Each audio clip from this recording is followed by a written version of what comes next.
Good evening. This is Reverend Bill. And tonight, I decided that I'm going to do this as a wake up call to those liberal, wokester, DEI, uh, uh, I don't know, uh, zealots, if you will, that for 2 weeks now are pulling out their hair because they will not accept the fact that the the elections won. It's actually more than one. Uh, it was a landslide. It was a massacre. Um, it was a beatdown. It was all those things and more. And the reason is people thought that just because the few woke people that are screaming the loudest mean that they are the majority. Well, now we know, no, you're not. You just scream the loudest. The rest of us actually speak for the country, and we have spoken for the country, and I think we made it very clear. We've taken the presidency, we've taken the Senate, and we've taken the House. It's a clean sweep, and it was no fluke. You thought all you had to do was get a warm body, um, maybe, I don't know, a female, someone who's borderline Asian, black, whatever, could claim both, which she did, by the way. I saw one video where she said, I'm not black, I'm Indian. And then I saw another one where she says, I'm not Indian, I'm black. So she's even confused, I guess. And as long as she breathes air, cackles like a hen, and stays away from anything remotely productive, that she would get in. Well, guess what? It didn't work. And you're losing ground, and you're losing ground every day. So tonight, this is going to be for those wokesters who just won't accept the fact that the election's over and you lost big time. And here's another wake-up call. This is not the last time you're going to lose. You're going to continue losing. The momentum has shifted.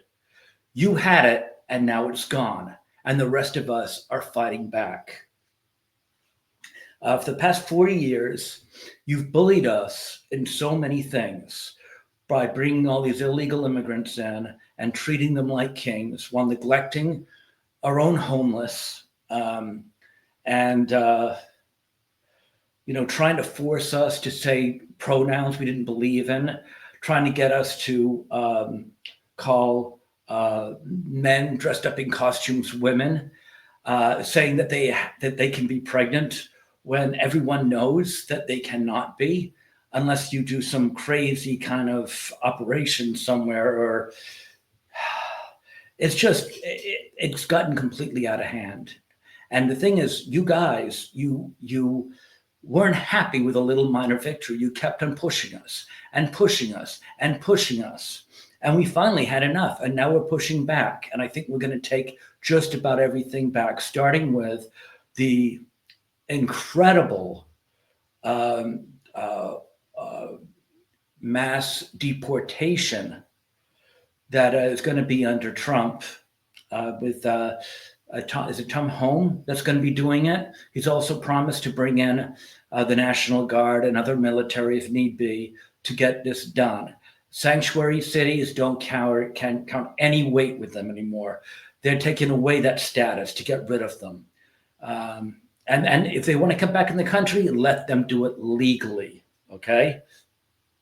DEI is getting cut back dramatically in a lot of companies because they're doing layoffs, and they're realizing the truth is that department does not bring in any money. It brings in no income of any value whatsoever. I've actually been working in a place. I've gone down to the DEI department, and there's no one there. They don't even bother going to work.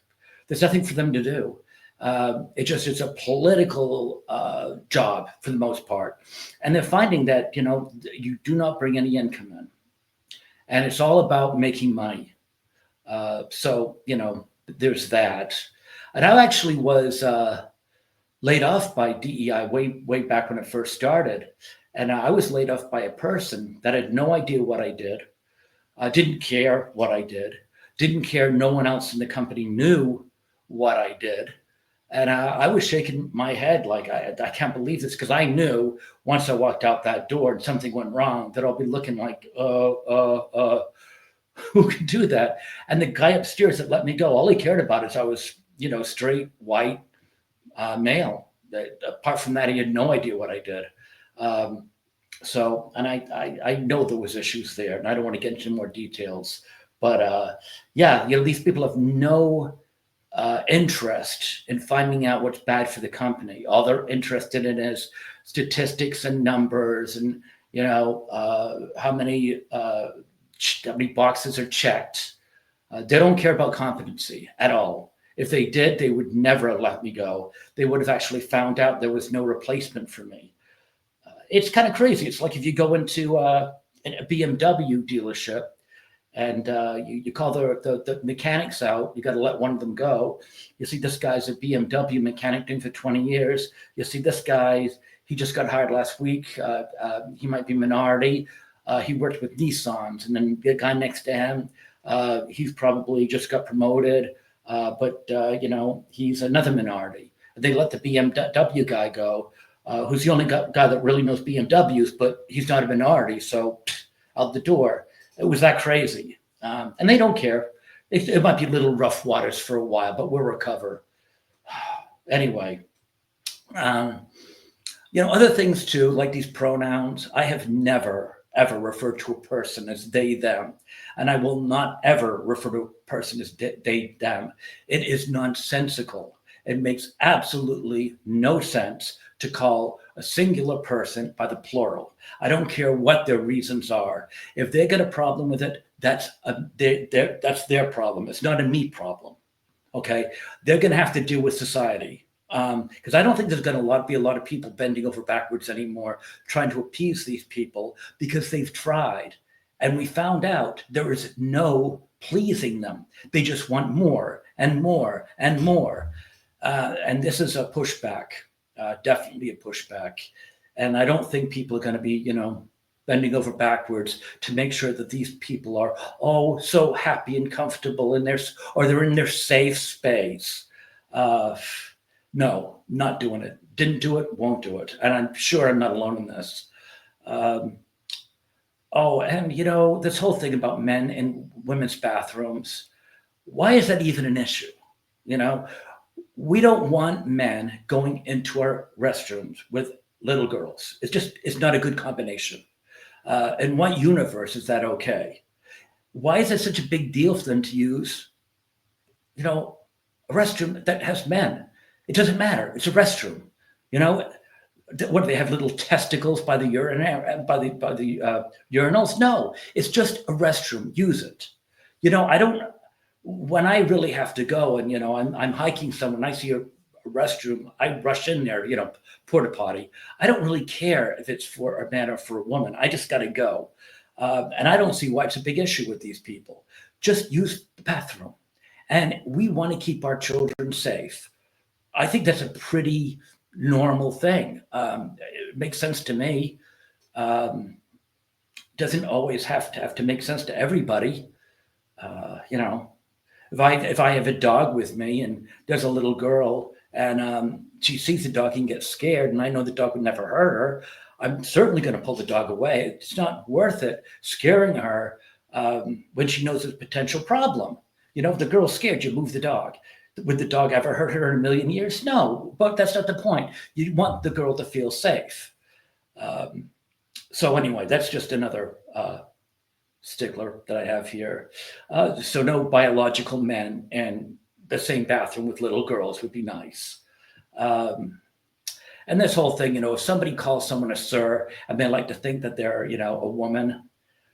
I've been called a madam before by mistake, and I'm obviously a man. I don't have a nervous breakdown though. I usually laugh. And I might even make a joke about it, like, oh, I didn't think you'd understand without my high-heeled shoes. I don't know. I just take some bad joke about it. It's not the end of the world. No one's going to die. It's nothing to go see a counselor over. You don't have to have a nervous breakdown. If you do, maybe you should be in some meds. That would be my idea on thought of that. Um, I guess people nowadays just take themselves too seriously. Um, Back when I grew up, and I'm not that old. People could just take a joke. I mean, I'm Irish, and I heard an Irish joke, I'd laugh. If I told Irish, Italian joke around Italians, they'd laugh. Polish, they'd laugh. People could take a joke, and they wouldn't take things personally. People are just looking for things to get all bunched about. Why? There's people dying of cancer. There's people dying of AIDS. There's horrible things going on. People are homeless. People are starving. Um, I don't understand why we have to go out of our way to find more tragedy in the world. There's plenty of tragedy here. We don't need to go looking. Um, so I think we should just accept the bad times that we're dealt and stop trying to make more. Um, there's one thing too I would like to show you. One of the things that bothers me is about Jimmy Kimmel. I mentioned him before, and the fact that he's a big act. Um, he comes off crying about this and that, and Trump's in the house again, like he's some bleeding heart. But actually, he did a show called The Man Show, and I found a little clip that I'd like to show you. It might be a little bit tricky here for me because I'm not real good with this, but let me see if I can get this shown to you. So this is the guy that cries over everything about this guy Trump, etc. Okay, here we go. Tell us what you think of the statue. I mean, do you think that she's attractive or not? Take another look at it. Yeah, so he's not exactly the soft. Hold on.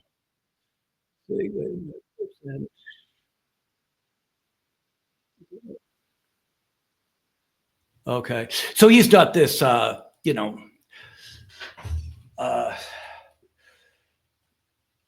very soft hearted bleeding heart like he makes himself out to be at all. That's just one of many things he did, and I'm not even sure I got a major problem with that. I suppose if she signed a waiver, it's okay. For all we know, she might have been hired for it, and when she was hired for it, I've got no problem with it. But that's regardless of my point. The point I'm trying to get at is that he is in no way, shape an angel. He certainly is not. So yeah, that's the real Jimmy Kimmel for you. Let's see, where I go. And about the View, what are they pretending to be a hard-hitting news show? They're basically a propaganda machine, and they say things that are blatantly wrong all the time. I don't know if I mentioned this or not, but there was one time where Whoopi Goldberg said that she thought Jill Biden should be the Surgeon General because she's an outstanding doctor. And she's not a medical doctor. I think she's like a doctor of history or English or something. And here's Whoopi Goldberg saying that she wants her to be a Surgeon General. Just one of many gaffes that they make. They don't even do their homework before they go on the show, which is kind of sad. I don't know. Another thing too, can we get rid of the drag queens that are going into our grade schools and pretending to read books? They can read books to children without dressing up like that, by the way. If they really cared about reading stories to children, they would not dress up like drag queens. That is grooming, people. That is grooming. That is making so they're desensitizing children to that kind of thing. And there's no reason I can think of for them to go into schools like that with their fake breasts bouncing around and hanging out. That is completely uncalled for. Why it's allowed, I don't know. We can't talk about Jesus in school, but we can allow that to our first graders. For shame on us for allowing it. Really, it's ridiculous. I don't know. And another thing we're going to go on to is I'm tired of the newspapers putting out hit pieces on politicians, like Trump is a good example, instead of doing the news. When I was back in college, I had the honor of taking journalism. This is back in 1984. Getting old. Actually, might have been 83. Anyway, I had the editor of the Globe when the Globe was a good newspaper back then, and he was a stickler on just the facts. He at one time he had purposely asked a person to come in late. Very mild-mannered man, a very, very nice guy, and the person came in late to class, and he started screaming at them, and they pretended to cry and ran out the door. And he goes, "Okay, now write a story about what just happened." And it was interesting because he was, like I said, a stickler. Somebody wrote, usually mild-mannered professor explodes at student. And he's like, this is not news. First of all, who says I'm mild-mannered? That's for the reader to decide. You don't tell the reader that I'm mild-mannered, because it explode, that's a bomb. Bombs explode. He's like, keep it to the facts. So I was trained by one of the best. And when I see the kind of stuff that goes out in the headlines today on all newspapers, it's shameful. They're doing nothing but just force feeding us their opinions. There's no facts there. It's propaganda. It's a propaganda machine. And that's on both sides, by the way. Mostly, I think, on the liberal, but I see it on both sides. I do read the New York Post, and I shake my head at them too. Anyway, getting off that.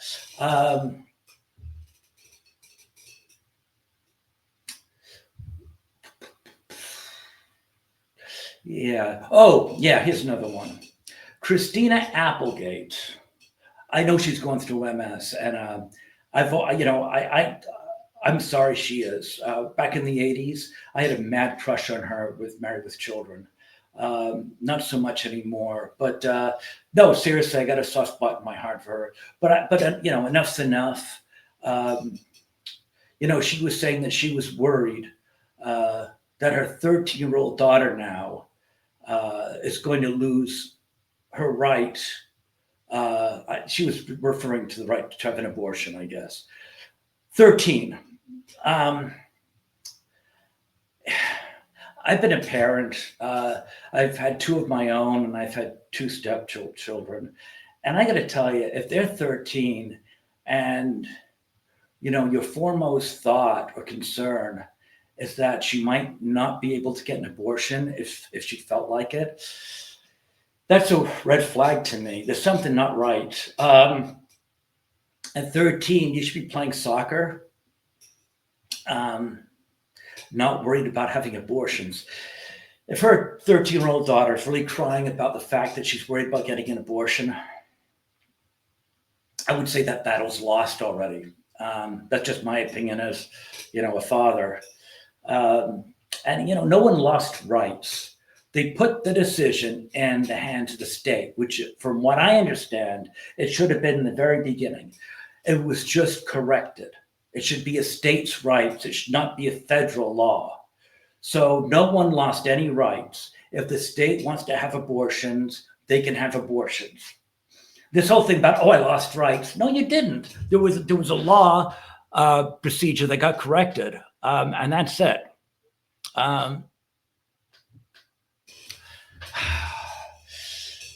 Now, this is a funny one. A lot of women, and I gotta say, it seems to be mostly white women. I can say that because I like both. My first 3 wives were white. My current one is black. So I've been with both. So I can say it because I know. It seems mostly white women are into shaving their heads and saying that they won't dress up sexy and give any sex to men. And if they're married, they might divorce men on principle because Trump won. I guess in somebody's head that makes sense. I don't know. And, I mean, seriously, getting back to the color thing, you would never see Beyonce or Rihanna shave their heads and put a bonnet on their head and go out with, pajamas on or sweat clothes on. Black women just seem to dress nicer. I've never known any of the black women that I've dated, to be honest with you, I've dated mostly Africans and Jamaicans. But I mean, they spend a long time getting ready, but they do not step outside the house without looking like $1 million. It's and then of course they look at me and say, "Go change," and I got to get dressed up because, as they say, if you don't look good, I don't look good. But anyway, regardless of color, it goes down to women are just deciding that if they can't get their way, they're going to shave their heads and cut off men from sex and not dress up nice and divorce you, or and then of course the obvious thing is if you shave your head and don't look sexy, I don't think I'd want to have sex with you anyway. So maybe that divorce would not be such a bad idea.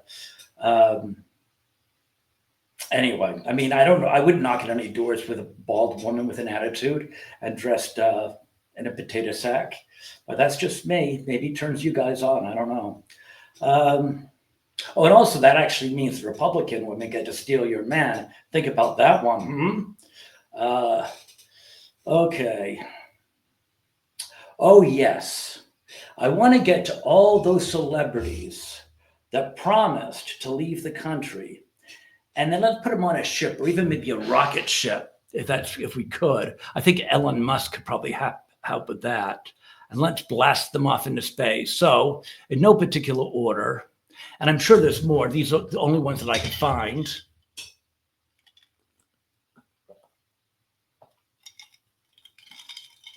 Okay. And the funny thing is, looking through this, there really isn't that many I would miss. Barbara Streisand, goodbye. Robert De Niro, oh, please go. Please go. Bruce Springsteen, no. I saw him in concert in '84. He was really good, but that was 40 years ago. He could probably go. Jamie Lee Curtis, no time for. Alyssa Milano, God, I've never felt so conflicted about a woman. I absolutely despise her to death, but I find her really beautiful. But she's got to go then. Bette Midler, bye-bye. Don Lemon, see ya. Eva Longoria has actually left already, but I think she was going to leave anyway. I think she probably just said that she was doing it for Trump to get some attention. I don't know. But she is gone. I think she said she was going to Spain or somewhere in South America. I don't know. I think she's at 2 locations. One Spain and I don't know what the other one is. Portugal, maybe. America Ferrara. Don't care. Bye. Laverne Cox. Good night. Bye. Cher. Oh, God, please go. Sophia Turner. Now, isn't she English? Could we just deport her? I mean, I don't think she's married to the Jonas brother anymore, right? So Sharon Stone, that's fine. That's fine. If it was 94 when she did Basic Instinct, then I probably would feel a little bit of pain. But yeah, not so much anymore. All right, guys. Well, I think that's all I have to say today. I was a little bit nastier than usual, but I'm just tired of all this DEI, wokester, PC stuff. And I don't know, I just felt like letting off some steam. So anyway, have a real good night. If you want to get in touch with me, I think I usually put my banner on. I didn't put my banner on today, but it's REV.BILLRYAN at gmail.com to reach me. If you like this, please like, subscribe, and share. And I will be talking to you tomorrow. Thanks. Have a great evening. Bye-bye.